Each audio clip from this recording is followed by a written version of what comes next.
Hello everyone, welcome to this edition of The Inside. I am Babli Jonathan.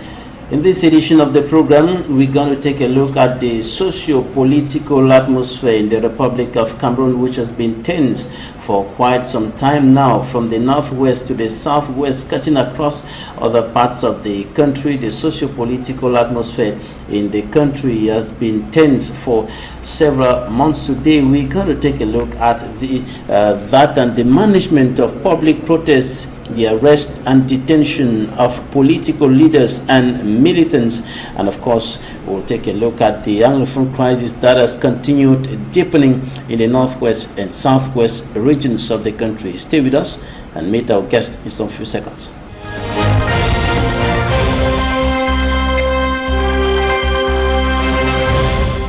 Our guest in this edition of the program is the female politician who is on the top of the chart in the Republic of Cameroon, Edith Walla, president of the Cameroon People's Party, the CPP, who is joining us in this edition of the program. Madam the President, you're welcome. Thank you. It's a pleasure to be here.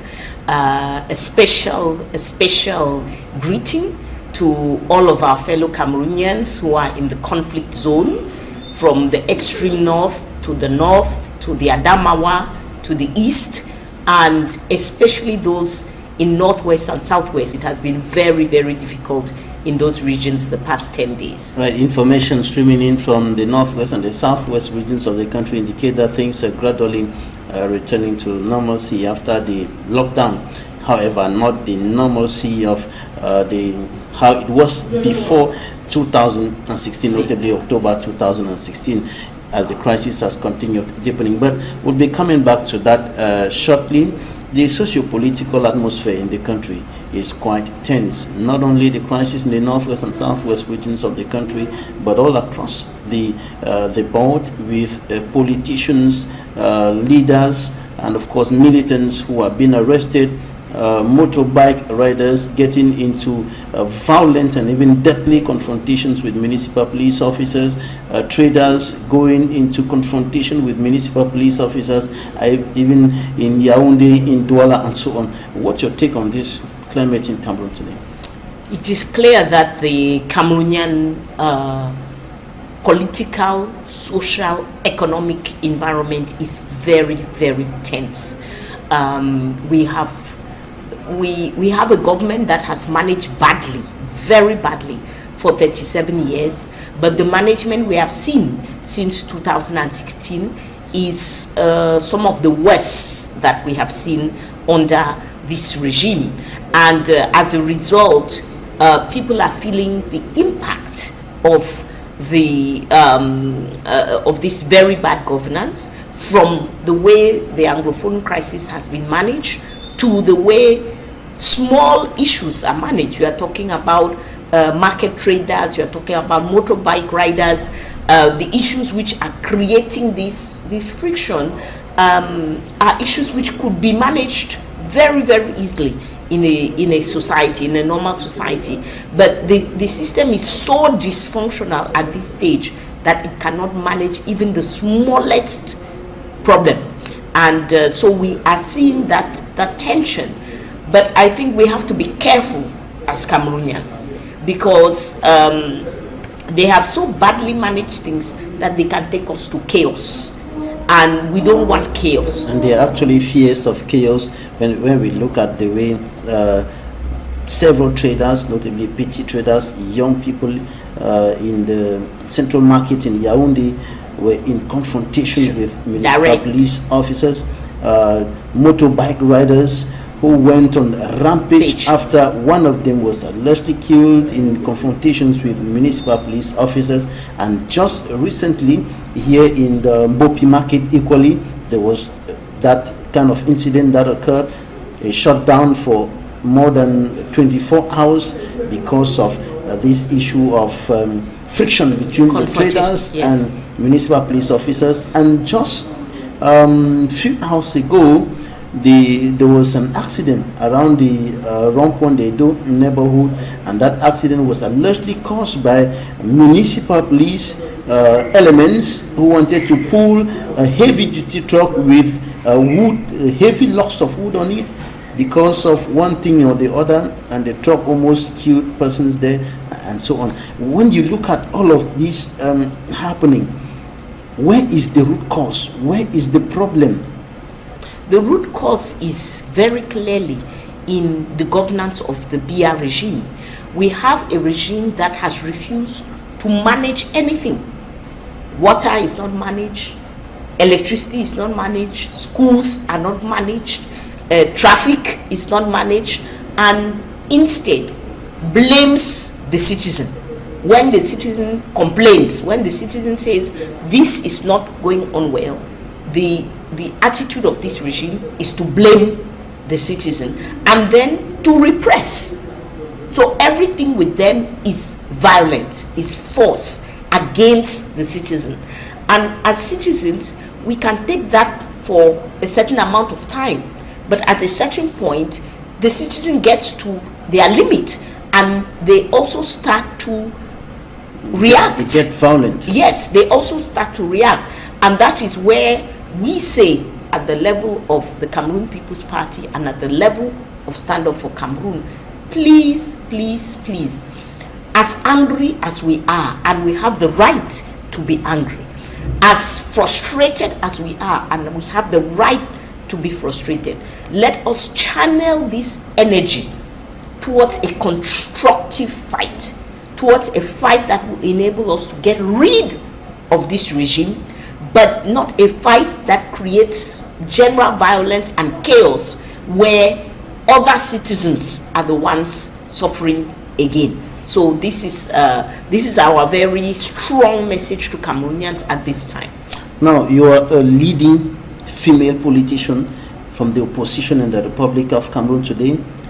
Some politicians like you, some leaders like you, I'm talking about Professor Maurice Kamto, I'm talking about Christian Bende-Koka, Celestin Jamen, Professor Alain Foguet, and others are now in detention at the principal prison in Yaoundé. Others, other militants and leaders of the CRM party are also in detention in different incarceration centers in Yaoundé and so on. They were arrested after a protest move. When you look at the way the arrest was done and the way they have been treated up to now, can we see that there is some element of respect to politicians in the country today? You know, I think before you even get to respect or to politicians, let us talk about respect of the law. Let us talk about the respect of the law, because one of the primary responsibilities of the state, is to ensure rule of law. Now, when the state becomes a rogue, because you said these people were arrested, I say no, they were kidnapped. To arrest somebody in Cameroon, there is a legal procedure for that. And we have seen this government since 2017, when they began to arrest Anglophone activists. And they are continuing now with CRM militants. They don't arrest people, they kidnap them. Because to be arrested in Cameroon, you must either have a warrant of arrest, you must have a summons to come to the police station and answer questions. So you have, or you must be caught in the act. Now, these people had demonstrations on the 26th. They were arrested on the 28th of January. So they were not caught in the act. There was no warrant. There was no summons. So when the state begins to act like a rogue state, then where are we? Because they were kidnapped by the state. They were held under duress. Their families did not have access to them. I happened to be out of the country the day they were arrested, and I was calling from abroad like a mad person to all other actors around, and nobody knew where these people were. How do you, as a state, because as a state you arrest somebody upon arrest? Cameroonians don't know this. Upon arrest, you have right to legal counsel. That is what the Cameroonian law Some says. Some of them were arrested during the protest moves, qualified by some authorities as illegal. They were arrested after. And the leaders arrested after the protest move at the residence of Albenzung and Walla. They were arrested after, and the point is that they were arrested. They were not allowed access to their lawyers. Now, with the incident that happened about 48 hours ago, where they were taken to the military tribunal, they had not had access to their lawyers for several days. Then they are taken to the military tribunal at 11 p.m. at night. What kind of state is that? What kind of law are we practicing in Cameroon when we are taking people at 11? Why is the state behaving as if it is a thief? Why should the state behave like a thief? Is 11 p.m. at night a working hour in Cameroon? Is it a working hour for the state of Cameroon? You know, we must not allow these people to continuously over and over and over again break the law, because they are the state of Cameroon is in complete and total violation of the law. Even if you think somebody has stolen in this country, even if you think somebody has committed murder in this country, to convict them, you must follow the law. They have not followed the law. There are charges that have been leveled against them, and among the charges there is hostility against the fatherland, which could lead to death penalty. These charges have been leveled against them. Are you saying that they have nothing to do with this? Of course. There is no mystery about what is going on. Mr. Kamto participated in an election which was organized by Mr. Biya. According to Mr. Biya's own results, the results of the constitutional this council is the person who was in second place after him. I think this is what he himself has said. Now this person goes out to contest those results, to say that these results are not, I don't think they are legitimate, and he is arrested by the person with whom he was in competition. You know, and I think this is why we at the level of Cameroon People's Party, you remember we told the entire nation, do not go for these elections. Do not go for these elections. They are a charade, they are a parody, they make no sense. And we see the government has continued from the election time. Repression. Some of us didn't even go to elections. We found our houses surrounded by police. Get up in the morning, you find your house surrounded by police. Why? And how far does this government think it will repress us? How far do they think that they are going to keep pushing our heads underwater? I think the country is going to explode. But we are saying to Cameroonians, let us channel that energy. What do you mean by the country is going to explode? Well, it's a very simple equation. I think all of us, we did some basic physics in school. If you take a pot and you put fire under, fire here is the repression, illegal arrest, killing of civilians for no reason. You put fire under, sooner or later that pot is going to boil, and even if you are trying to hold the cover of the pot, the cover is going to blow off. That is clear. The government cannot keep on repressing and repressing and repressing people, and you think that they are going to take it forever and ever. But the question to us, because to me this government is not going to change, it is not going to modify its behavior. We as Cameroonians have to get rid of the government. So we must make sure that we don't become that water in the pot which just explodes and goes into all types of directions. We have to make sure that we channel our energy. That is why we are inviting people. Join us at Stand Up for Cameroon. Join us at the level of the CPP. Let us work without violence. Why? We are fighting a violent regime. This regime kills, it beats, it arrests, it tortures. Now, when we go with violence against the regime, they come with stronger and more violence, and they have more arms than us. So we must go with non-violence to push their backs against the wall. And the authorities have been justifying their actions. The Minister of Communication, government spokesperson Rene Emmanuel Sadi, the Minister of Territorial Administration, Paul Atanganji, have been coming out to say, we are doing this because we want to preserve public order. We are doing this because we want to preserve the territorial integrity of the country. We are doing this because we want to preserve the peace and stability of the country. These people, they are jokers, all of them. They are jokers, and their joke would be funny, except that it is at the expense of the lives of Cameroonians. So it's not funny at all. These people have been telling us this story, that they are preserving peace, that they are preserving the well-being of Cameroonians. Mr. Biya, when he came to Cameroon, when he came to power in Cameroon, there was not one region in Cameroon under conflict, not one. At the end of his 37-year reign, today we have 6 to 7 regions in Cameroon in armed conflict. What peace are they preserving? Can they tell us which peace they are preserving? Whether it is the attack from outside, from Boko Haram, whether it is citizens in the northwest and southwest who have said we have had enough and we can no longer take it. Today, Cameroonians are dying.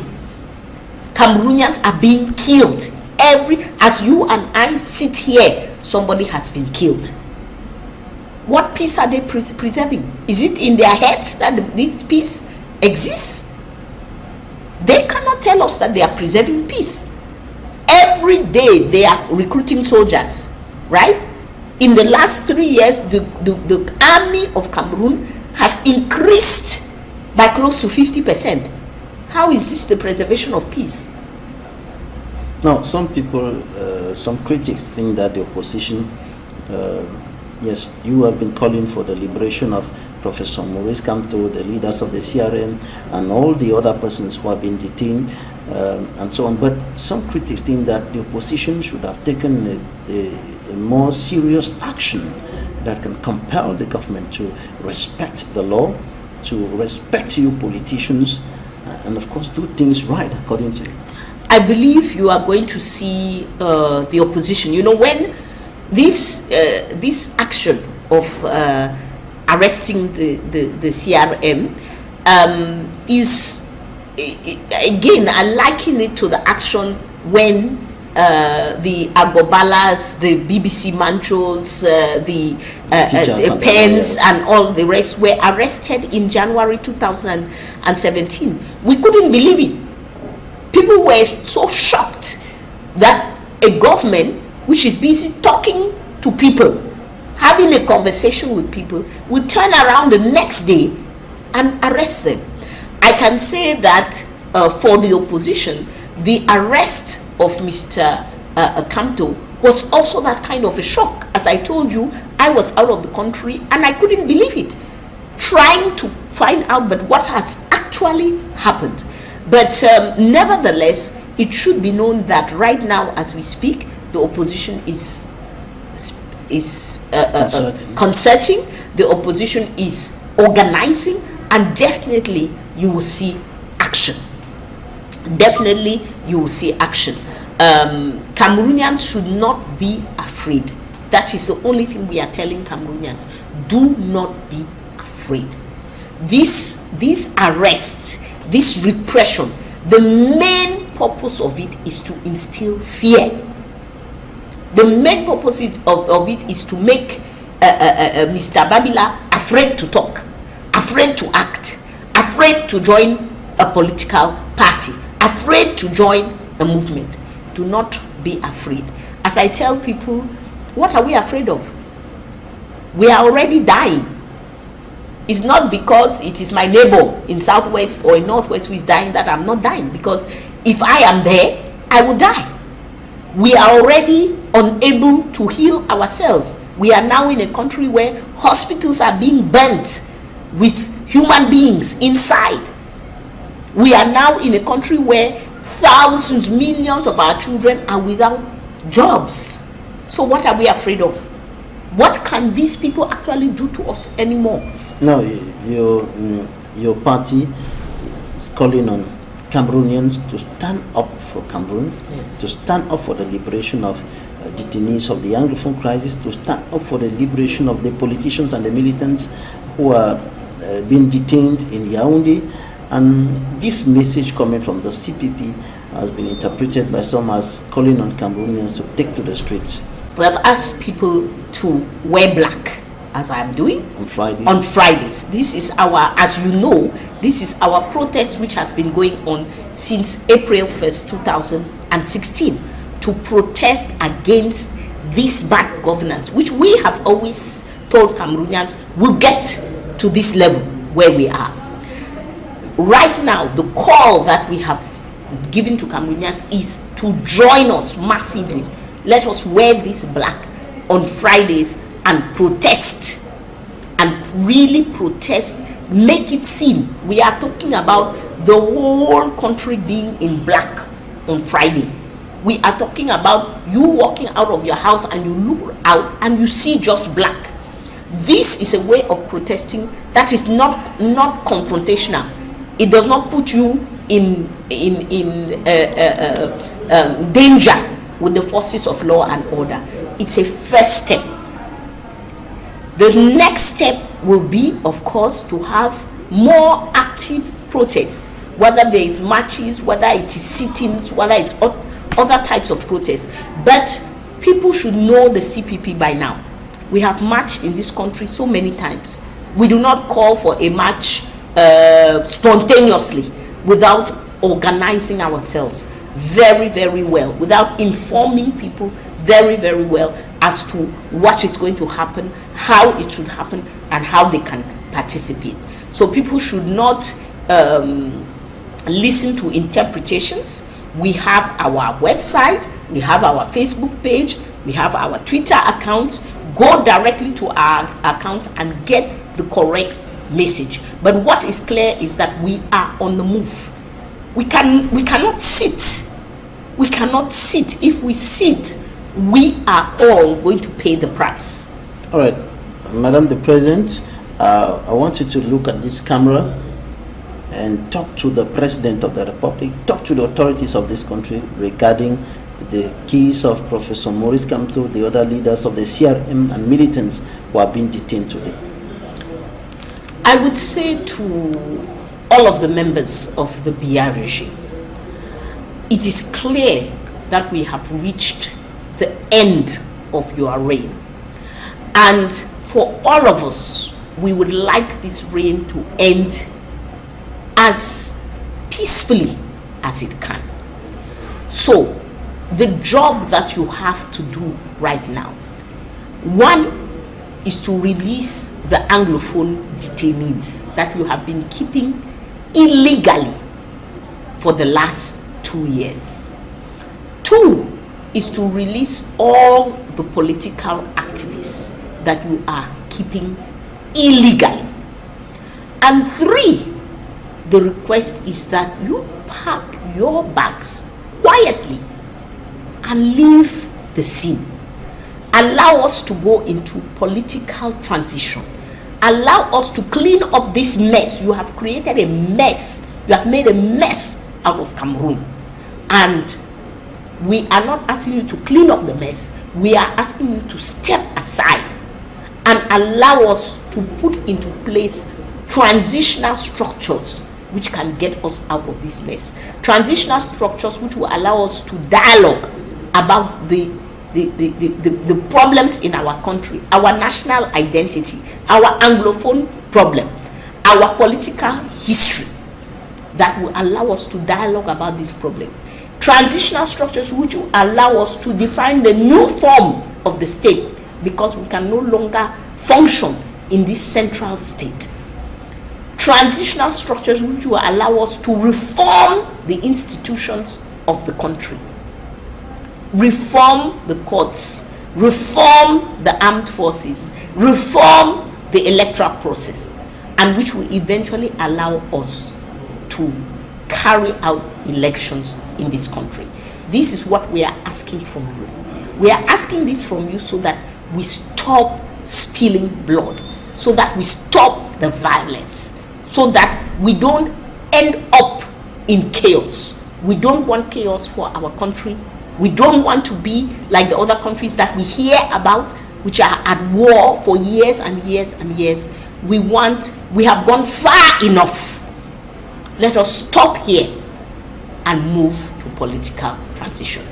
All right. Right now we're going to receive Funmi Armstrong-Sanda with what the papers said this week, the press review.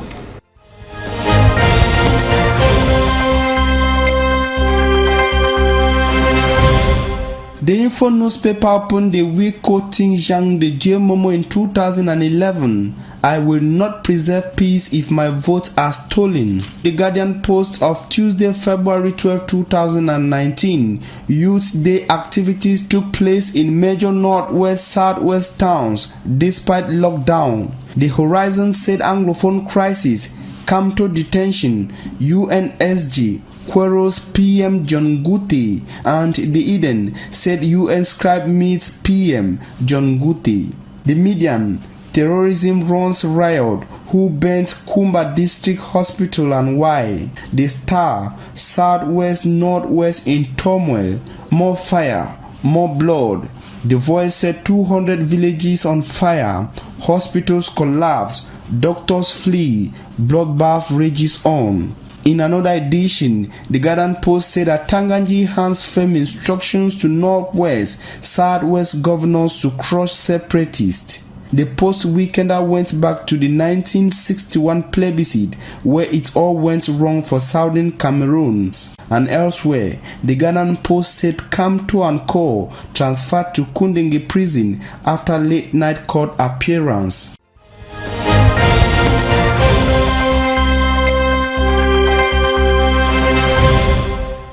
Thanks for me, Armstrong-Sanda, for the press review. Coming up next, interviews of the week.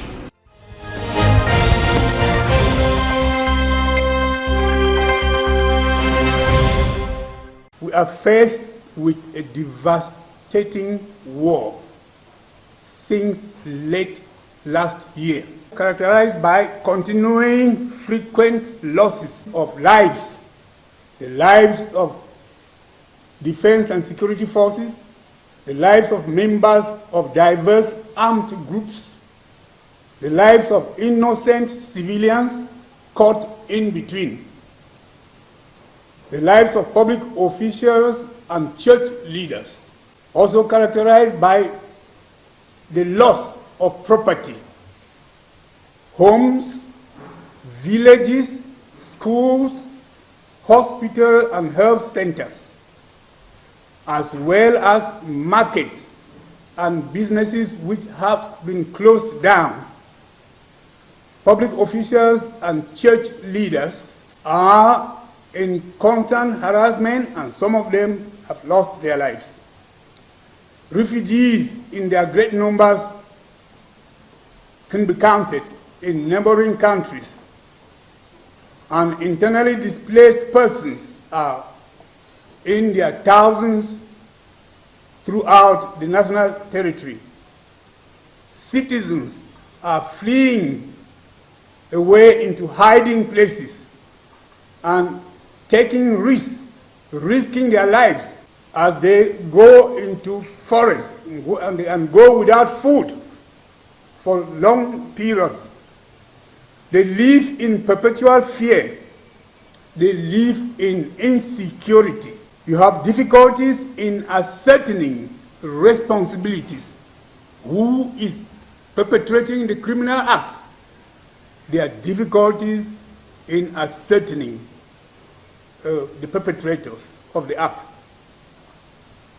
Because whether you are taking the case of the burning of Sacred Heart College in Baminda, or you are taking the case of the kidnapping of hundreds of students at PSS in Queen, or you are taking this case of the burning of the hospital in Kumba, you cannot with certainty say who is the criminal. We know these are criminal acts, but why are we in the inability to capture some of the criminals alive and then question them and punish them in accordance with the law? The fact that we are not able to catch some of these criminals is playing a lot against us, because it means we are not serious. If we were serious, schools and hospitals and markets will not be damaged the way they have been done without us showing real criminals. We want to see them show real criminals, whether they are of the security and defense forces. Those who are engaged in this war should be able to capture some of them without killing them, so that we catch them red-handed. We catch them red-handed and we can then shame. But now we think that these various armed groups are benefiting from the ongoing war, and they are creating a lot of harm to innocent citizens.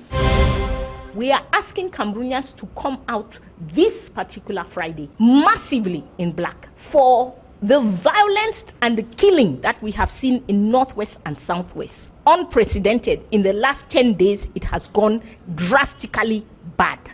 We are asking them to come out for the Anglophones who are in prison, for the members of MRC, CRM who are in prison, because when you arrest political leaders, when you arrest people who are acting non-violently, who are protesting as allowed to by the Constitution of Cameroon, you have arrested all of us. You have stepped on the liberties of all of us. We have made frequent condemnations and we have called for investigation, and attempts at investigation have not been fruitful. When we've been calling in many of the press statements that we've issued, we've called for investigation. And I'm waiting to see any reports which show that the investigations led to the capture of the people who are doing it. So why are we in a situation like this? Our humanity is put in question. Are we really human beings?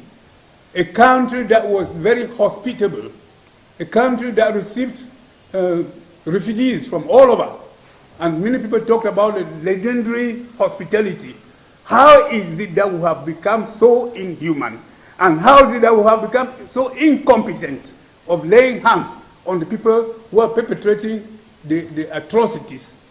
We need to see the professionalism of our defense and security forces, not in killing those that they suspect, but in arresting them so that we can question them, why are you playing this dirty game against Cameroonians? We will gain a lot if we can arrest the perpetrators. But if we keep killing and it's so difficult to even come out with statistics, it's so difficult to investigate, then our humanity is being questioned, our ability to govern ourselves is being questioned. We've requested the head of state to declare a ceasefire. A ceasefire, that means nobody should shoot. There should be a ceasefire to facilitate the DDR committee. Without the ceasefire, the DDR committee will be difficult for the DDR committee to do its work. We're talking about demobilization, disarmament, and reintegration. But you will do that better when there is a ceasefire, when people are sure that there will be no gunshots again. Because when you are asking those who have become recalcitrant and they've taken arms You are asking them to lay down their arms, and you are standing with guns. They fear that when they lay down their arms, you kill.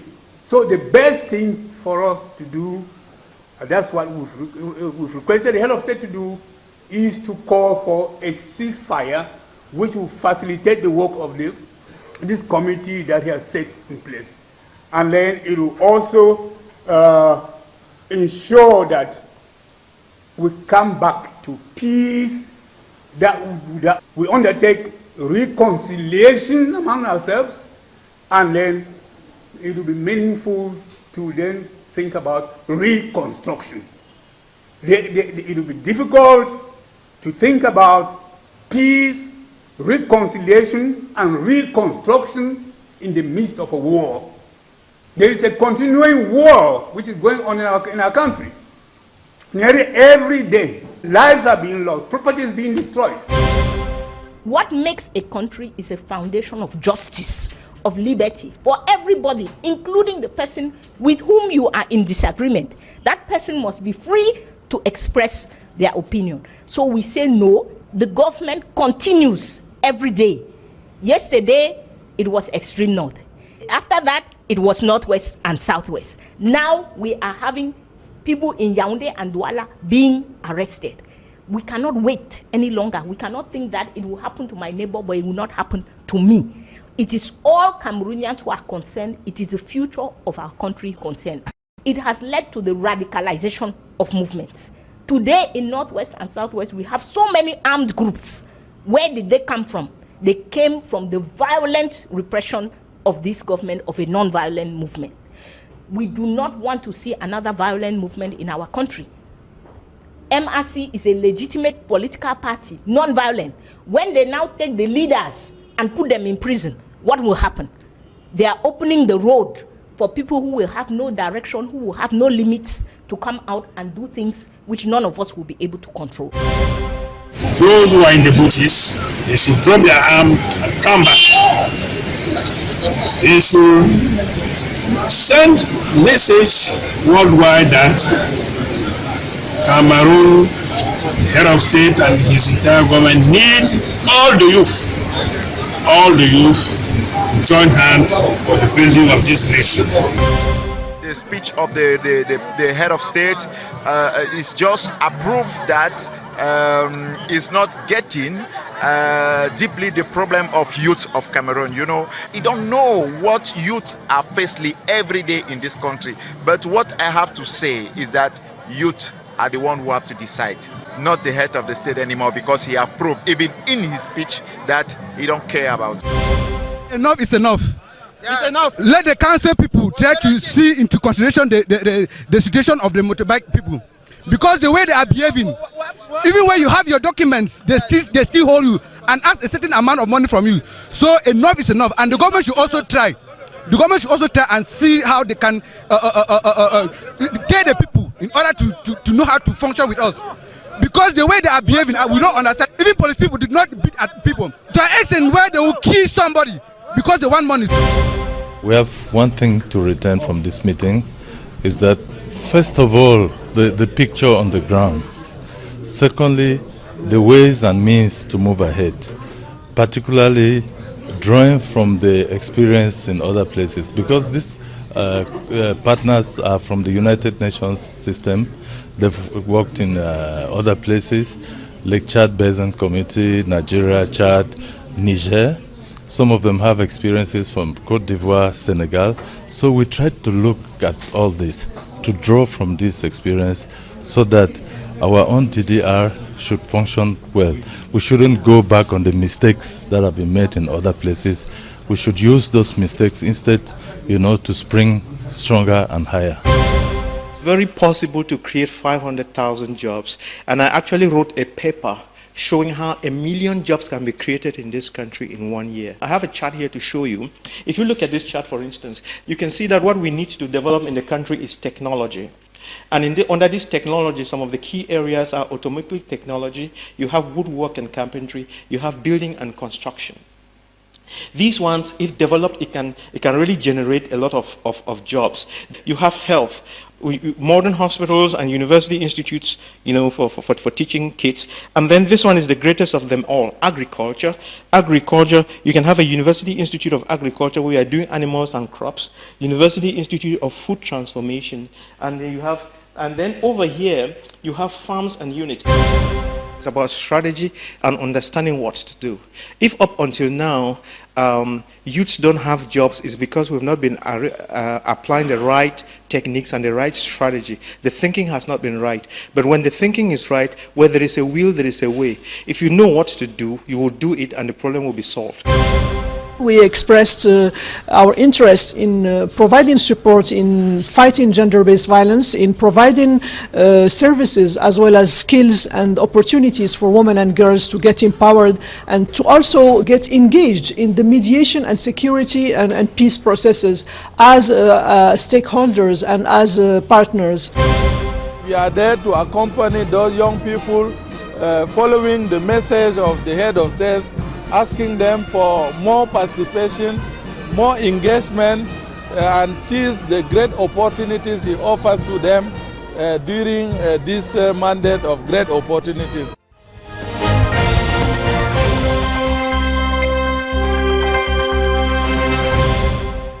You welcome back. Edith KAHBANG Walla, National President of the Cameroon People's Party, the CPP.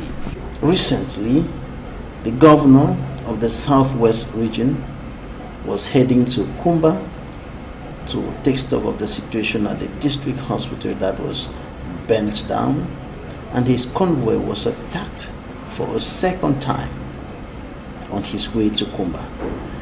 And from all indications, it will appear the attackers, when we look at the bullets on his vehicle, the attackers were targeting his life. Other administrators had already been kidnapped, some like the DO of Batibo killed and so on. When we look at this determination of the separatists to get things their own way,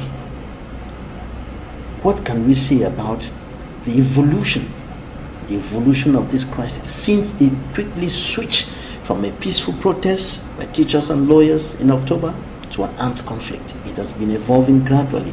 When we look at what is happening today with this kind of attack on the convoy of a senior state official, what can we say about it? I think it's important to situate in this crisis where the violence came from, because today we say we have the government on one hand, the armed forces on the one hand, and then the armed groups, the armed separatist groups on the other hand. But as you have rightly mentioned, the fight became violent due to the violence of the state. It was a non-violent movement. It was a non-violent movement that started in October 2016, and it was non-violent for close to 1 year. It is the violence of the Biya regime that created the violence in the separatists. I don't agree with the separatist agenda, but we must situate the facts as they are. This was a non-violent movement. The regime arrested the non-violent leaders and put them into jail. The regime cut off internet for the entire Northwest and Southwest for close to 3 months. And most importantly, on the 22nd of September 2017 and on the 1st of October 2017, the regime shot and killed protesters who had no gun in their hand. This is what pushed the separatists to a violent struggle. Now, we do not agree with that strategy. We don't agree with that violence. We don't agree as much as we have issues with the governor of the Southwest province, the Southwest region, who called Anglophones dogs. I remember rats. I remember in 2017, as much as we have issues with this gentleman and that he should answer for his behavior and his conduct, we don't believe you should shoot at him. We don't believe that you should kill him. because you cannot say you are fighting people. What we are blaming this government for is repression, indiscriminate killing, indiscriminate arrest without due process. But now, in order to fight them, you want to use the same methods that they are using. Then you are no better. Nothing guarantees that after you have killed him, you will not kill some other person. No. So we must realize in this fight that while it is the government that pushed the separatists to get to that level of armed struggle, the armed struggle has brought more strife. To whom? To the very people we say we are supposed to be fighting for. And the governor was attacked while a 10-day lockdown. Yes, the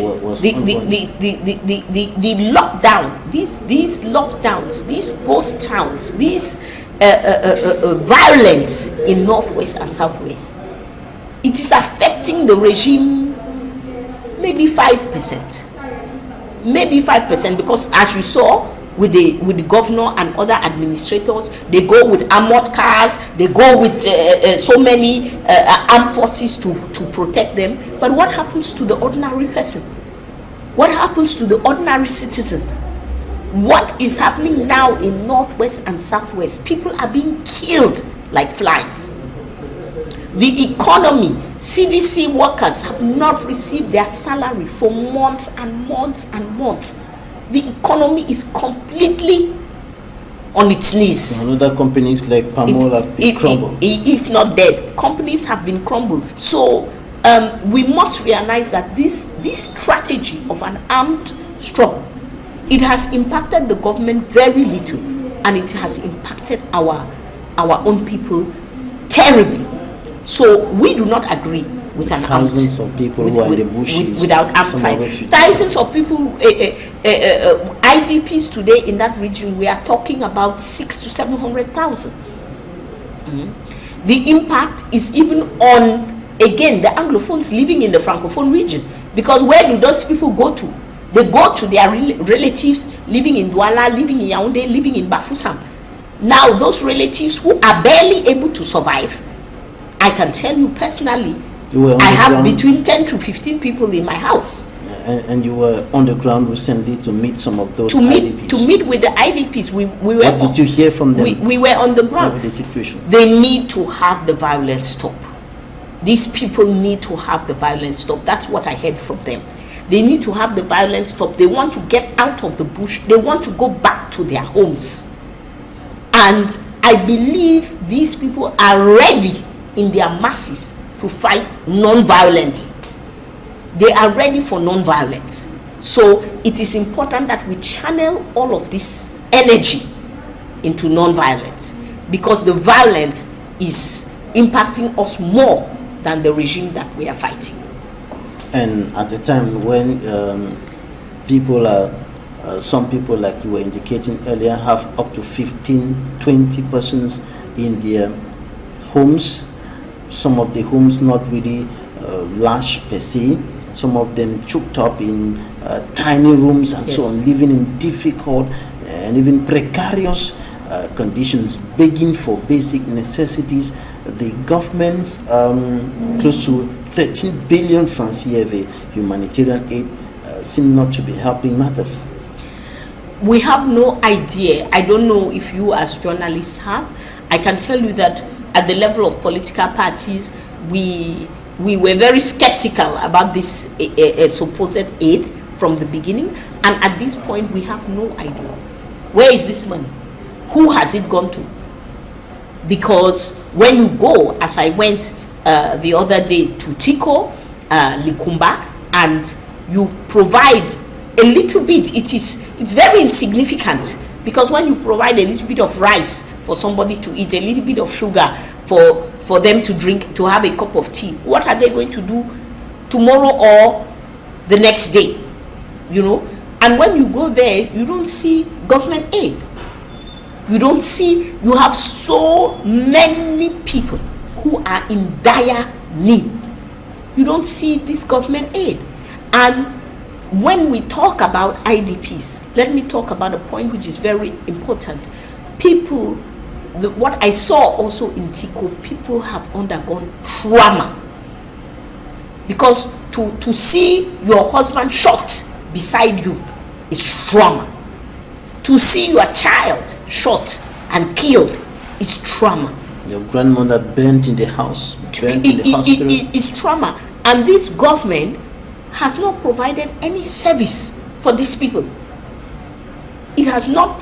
So we have entire groups of people in the societies who are completely traumatized. Though some of the aiders, we see some distributions, some what critics have qualified as sporadic distributions of some aid to some persons in the southwest, the northwest, in parts of the littoral, and so on. Please, we should stop behaving in Cameroon, as I say, as if we are not a state, as if we are not a government. We are not the first people on the face of this earth to face this kind of a situation. When government is providing aid to IDPs, number one, there is an office, there is a physical place somewhere where you are going to say, I am coming to register myself as an IDP. They ask questions, they get your identification, they know where you are coming from, and so on and so on. Where is that place in Cameroon? Where is the office for IDPs in Cameroon? Where is the place where they go to register? Once you have been registered, then the government knows that it is giving you this type of aid, this type of assistance, enabling you to resettle, to rebuild. Where is that? And as I said, these services are complete. They may be giving you a little bit of food, but they are also talking to you about what can you now do to generate some income, because you cannot beg for food every day. It is you lose your human dignity if that is the case. So you look at income generating activities, you look at the psychological state of the person, and you provide them with medical services of both for physically and mentally. Where are those services? What are we talking about? Apart from that, government has also been taking efforts or making some efforts to disarm those who are in the bushes carrying arms, to demobilize them and to reintegrate them into the normal life trend with the disarmament, demobilization and reintegration committee that has been created, led by former Governor Fayego Francis. What's your take on that? This is another joke. This is honestly another joke by this government. As I said, we don't, people behave as if we are inventing things in Cameroon. I mentioned that I was out of the country working. I was in the Great Lakes region in Central and Eastern Africa, around Congo, Burundi, Rwanda, and so on. These are nations that have known this kind of problem. It is called demobilization, disarmament, reintegration, repatriation for those who have left the country, and rehabilitation. It's DDRRR. It is a multiple step process where people are well identified, where you know that they have gone through step 1 of the process, step 2, step 3, and so on. Now, the thing about this process is that its starting point, where disarmament starts from, is a negotiated peace. Where was the negotiated peace in Cameroon? Did we miss it?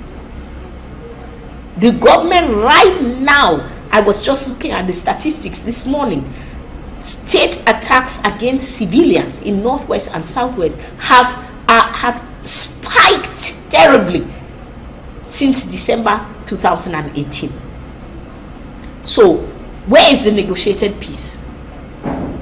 If you don't come out, have separatist groups come out and sat on a table with government and negotiated a peace? Did we miss something? The president noticed that his call was not receiving a favorable response. So he said, if you don't come out, we're going to neutralize. How can the president say his call was not heeded. The president is holding the leaders of the separatists, is he not? The leaders of the separatists are under his 100% control. He has them in prison. Has he called them to talk to them and they have refused? As far as I know, the government, the interim government, that is the leadership of the separatist movement, is in Kondengi prison. Yes, but while the leaders are in prison, those who are on the ground, the first thing to do, are being called to. The first thing to do is to call those leaders and talk to them. You talk to them, and then they will be the ones to tell the people who have guns to put down their guns. I mean, we should stop. Mr. Biya should stop taking us for fools. This Biya regime should stop taking us for fools. They have made no attempt to talk to anybody. They have the separatist leaders in jail. They have not talked to them. The ones who were not for separation, who were for federalism and so on, they had them in jail for 8 months. They never talked to them. Even up to now, if they call those who are for federalism, people like the Agbobalas and the Fontaines and so on, and sit them down, I'm sure a constructive discussion can be had. We had the Cardinal call for an all Anglophone conference. The government found it to be a problem for them. So, at what point do you negotiate peace? This government has systematically refused to negotiate peace and has responded by continuously escalating its violence. How can they talk about disarmament? They should not take Cameroonians for fools. So where should it start? It starts with discussion. It starts with dialogue. It starts with dialogue. It starts with releasing prisoners.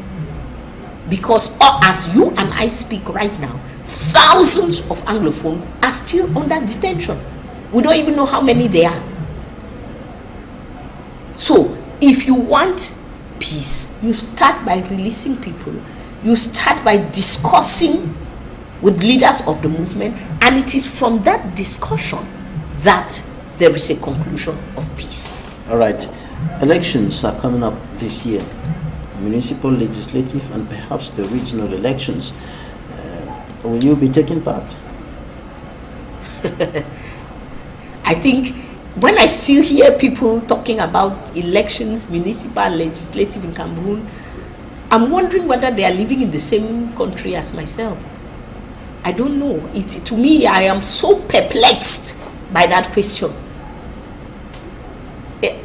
Are we going to municipal elections where some people will not be able to go and others will be? We just tried that with presidential elections.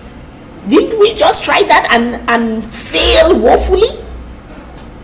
We just tried that. Some people believe that we said don't go to elections. You cannot go to elections when one part of the country is at war. A few political leaders felt that they had to go to these elections. Where are we today? So what is the stand of the We cannot have any election. We cannot even begin to discuss elections until we have put on the table these elements that we are talking about. A negotiated peace. I'm not going to vote in Douala when somebody in Manfe, in Fundong, in Ekiliwindi cannot vote. I hear the government say one and indivisible. Are we going to one and indivisible, but you continuously divide? These people are doing one thing, these other people are doing something else. These people are living fine, these ones are dying. These ones are going to elections, these ones, their life is in danger if they even put their nose outside their house. Is that how we are going to construct a country? So there should be no elections. Of course there should be no election. We should not even have any discussion. I will even ask you journalists to stop talking about elections. It is an insult. It is an insult, honestly speaking, to the people who are dying in the Northwest and Southwest. Edith Walla, President of the Cameroon People's Party, thanks for coming. Thank you. It's a pleasure. Thanks, ladies and gentlemen, for staying with us. That's it for this edition of the program.